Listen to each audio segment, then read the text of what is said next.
রাতারগুল জলাবন সিলেটের গোয়াইন ঘাটে অবস্থিত বাংলাদেশের একটি মিঠা পানির জলাবন।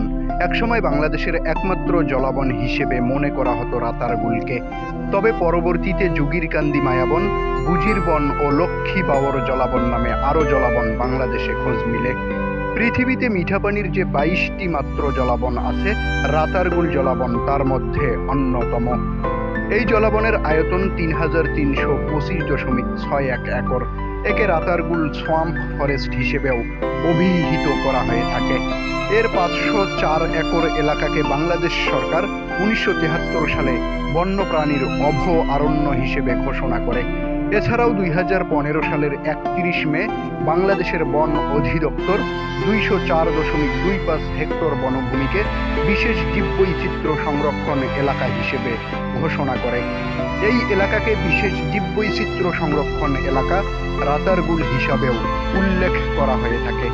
চিরসবুজ এই বন গোয়াইন নদীর তীরে অবস্থিত এবং চেঙ্গির খালের সাথে একে সংযুক্ত করেছে। এখানে সবচেয়ে বেশি জন্মায় করস গাছ।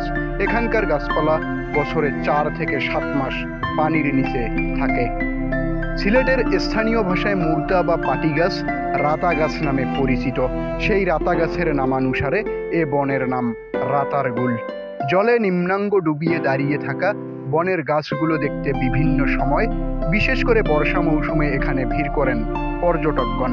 বনের ভিতর ভ্রমণ করতে দরকার হয় নৌকার, তবে সেগুলো হতে হয় ডিঙ্গি নৌকা। ডিঙ্গিতে চড়ে বনের ভিতর ঘুরতে ঘুরতে দেখা যায় প্রকৃতির রূপসুধা। শুভ খান, হৃদয়ে বাংলাদেশ, ৭১।